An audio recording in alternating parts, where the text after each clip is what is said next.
سروش کا سینہ اپنی باقی بہنوں کی طرح دیکھنے کے قابل تھا، چونکہ وہ تیز تیز واک کر رہی تھی تو بمپر بہت زیادہ اچھل رہے تھے۔ رافیل بھی ساتھ میں تیز تیز چل رہا تھا۔ اسی دوران پینو چائے کا کپ لے آ گئی۔ سروش نے پوچھا، اپنے لیے اور رافیل کے لیے چائے نہیں لائی تم؟ پینو نے کہا، بی جی، تھوڑی دیر پہلے میں نے چائے پی ہے اور رافیل چائے نہیں پیتا ہے۔ سروش بینچ پر آ کر بیٹھ گئی۔ رافیل ان کے پاس کھڑا ان کی باتیں سنتا رہا۔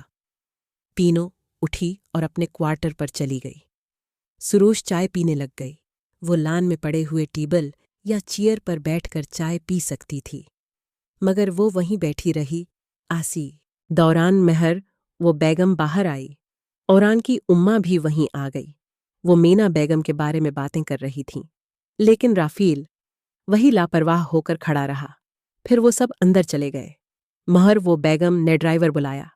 انہوں نے رافیل کو اپنی اماں اور سروش کے ساتھ گاڑی ڈرائیور کے ہمراہ بھیج دیا کہ مما اور سروش نے کچھ شاپنگ کرنی ہے، تم ساتھ چلے جاؤ، سامان اٹھانے میں آسانی ہوگی۔ رافیل ان کے ساتھ گاڑی میں بیٹھ کر مارکیٹ آ گیا۔ وہاں سے مہر و بیگم کی اماں نے اور سروش بی بی نے کافی ساری شاپنگ کی۔ چندہ اور فراز کے لیے، مہر و بیگم صاحبہ کے لیے بھی کپڑے لیے۔ رافیل کے لیے بھی کچھ چیزیں لی اور نئے جوتے لے کر دیے۔ حالانکہ رافیل نے ان کو بتایا بھی کہ کل اس کے لیے بیگم صاحبہ نے ڈھیر ساری شاپنگ کی ہے، مگر دونوں ماں بیٹی نہ مانی۔ 2-3 مارکیٹس گھومنے کے بعد، تقریباً پہر کے بعد اور شام سے کچھ پہلے واپس آ گئے۔ رافیل نے پینو کو آج کی ساری شاپنگ کے بارے میں بتایا۔ پینو مسکراہٹ بھرے لہجے میں، واہ رافیل، تیری تو موجیں ہیں۔ وہ ہنسنے لگ گیا۔ شام کا وقت تھا۔ چندہ اور سروش مل کر بیڈمنٹن کھیلنے کے لیے پچھلے لان میں آ گئے۔ لان کی لائٹس آن ہو چکی تھیں۔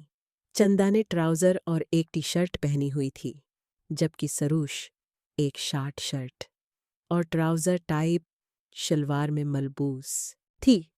سروش نے رافیل سے کہا کہ تم گراؤنڈ بوائے بن جاؤ، ہمیں شٹل پکڑاتے رہنا۔ رافیل نے کہا، ٹھیک ہے بی جی۔ دونوں خالہ بھانجی نے کھیلنا شروع کر دیا۔ رافیل کے لیے یہ لمحے حسین احساسات سے بھرپور تھے، کیونکہ کھیلتے ہوئے چندہ خوب اچھل کود کر رہے تھے۔ رافیل کی نظریں مسلسل تک رہی تھیں۔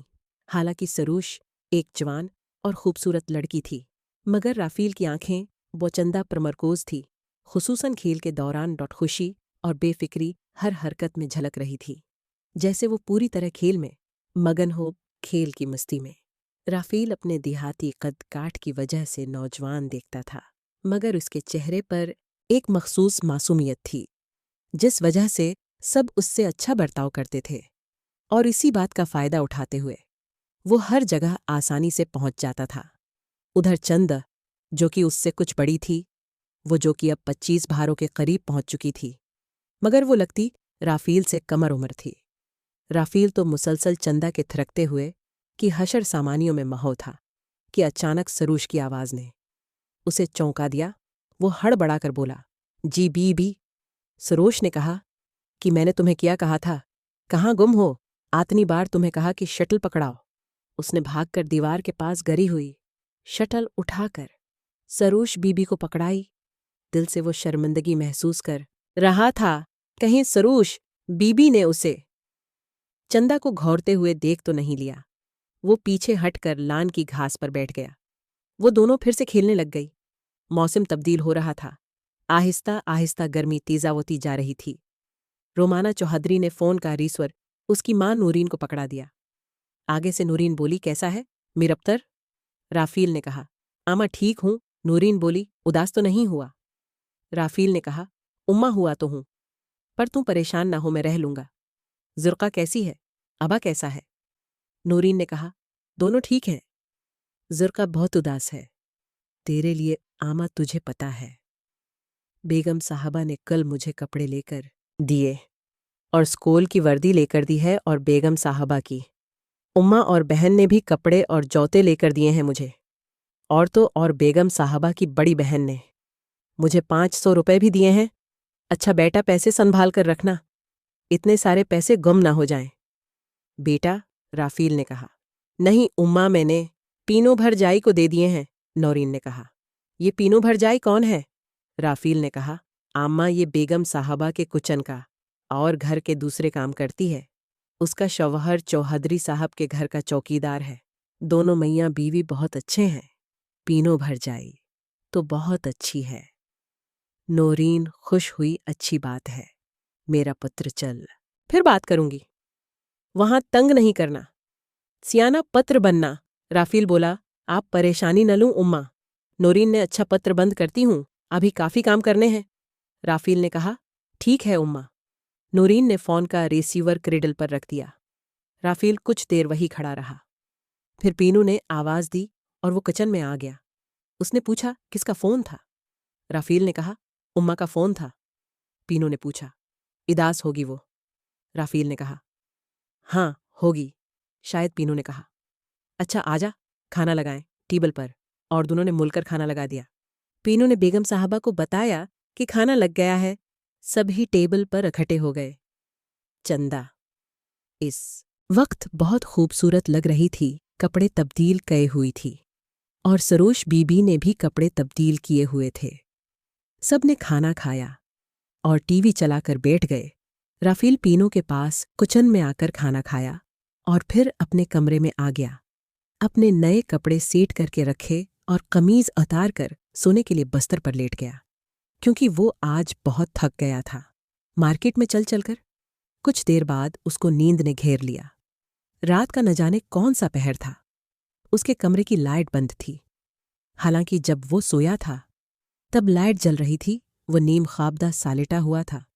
اسے جسم پر سرسراہٹ سی محسوس ہوئی، جیسے کوئی اس کی ہاتھ ڈالنے کی کوشش کر رہا۔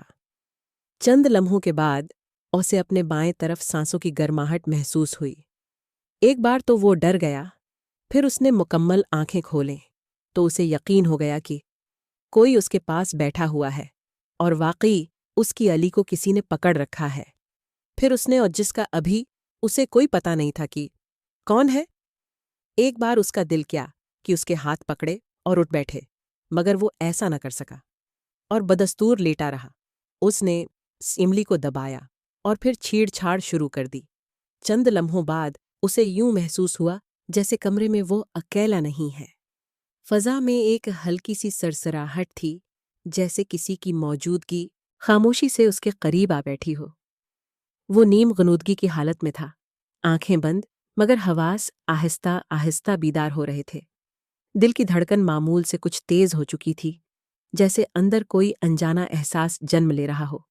اچانک اسے ایک نرم سی قربت کا احساس ہوا، جیسے کوئی بہت احتیاط سے اس کے قریب جھک رہا ہو۔ اس لمس میں نہ کوئی سختی تھی نہ جلدی، بلکہ ایک عجیب سی نرمی اور ٹھہراؤ تھا، جو اسے حیران بھی کر رہا تھا اور اپنی طرف کھینچ بھی رہا تھا۔ وہ بالکل ساکت لیٹا رہا، جیسے اس لمحے کو ٹوٹنے نہیں دینا چاہتا ہو۔ کمرے میں ہلکی سی خوشبو پھیل گئی تھی، ایسی خوشبو جو نہ تیز تھی نہ مدھم، مگر دل میں اترتی چلی جا رہی تھی۔ اس کے ذہن میں سوال اٹھ رہے تھے، یہ کون ہو سکتا ہے؟ حقیقت ہے یا خواب؟ مگر اس وقت اس کے لیے سب سے اہم وہ احساس تھا جو اسے اپنی گرفت میں لے چکا تھا۔ اندھیرا اب پہلے جیسا گہرا نہیں رہا تھا۔ اس کی آنکھیں آہستہ آہستہ روشنی کی کمی کی عادی ہو رہی تھیں، اور اسے ایک دھندلا سا سایہ محسوس ہونے لگا۔ کوئی تھا، واقعی کوئی تھا جو اس کے بہت قریب موجود تھا۔ اس کا دل چاہا کہ وہ آنکھیں کھول کر دیکھے، مگر کسی انجانے خوف یا شاید تجسس نے اسے روکے رکھا۔ کبھی اسے یوں لگتا جیسے وہ ہستی اس کے بہت قریب آ کر رک گئی ہے، اور اس کی سانسوں کی ہلکی سی گرمی اس کے چہرے کو چھو رہی ہے۔ وہ لمحہ اتنا خاموش اور گہرا تھا کہ وقت جیسے تھم گیا ہو۔ نہ کوئی آواز، نہ کوئی حرکت، صرف احساسات کی ایک دنیا جو اسے اپنی طرف کھینچ رہی تھی۔ اس کے دل میں ایک عجیب سی کشمکش چل رہی تھی۔ ایک طرف وہ جاننا چاہتا تھا کہ یہ سب کیا ہے، اور دوسری طرف وہ اس پراسرار لمحے کو جوں کا توں برقرار رکھنا چاہتا تھا۔ جیسے ہی وہ ذرا سا ہلنے کا سوچتا، وہ خود کو روک لیتا کہ کہیں یہ خواب ٹوٹ نہ جائے۔ وہ ہستی کبھی اس کے قریب آتی، کبھی جیسے تھوڑا سا دور ہو جاتی، مگر اس کی موجودگی مسلسل محسوس ہو رہی تھی۔ اس کی ہر حرکت میں ایک عجیب سی نرمی اور احتیاط تھی، جیسے وہ بھی اس لمحے کو خراب نہیں کرنا چاہتی ہو۔ رافیل اب پوری طرح اس کیفیت میں ڈوب چکا تھا۔ اسے محسوس ہو رہا تھا جیسے وہ کسی اور ہی دنیا میں آ گیا ہو، ایک ایسی دنیا جہاں صرف خاموشی، احساس اور ایک پراسرار قربت موجود تھی۔ اس کے دل میں بار بار یہ خیال آ رہا تھا کہ اگر روشنی ہو جائے تو شاید سب کچھ واضح ہو جائے، مگر پھر وہ خود ہی اس خیال کو رد کر دیتا، کیونکہ بعض راز راز ہی رہیں تو زیادہ خوبصورت لگتے ہیں۔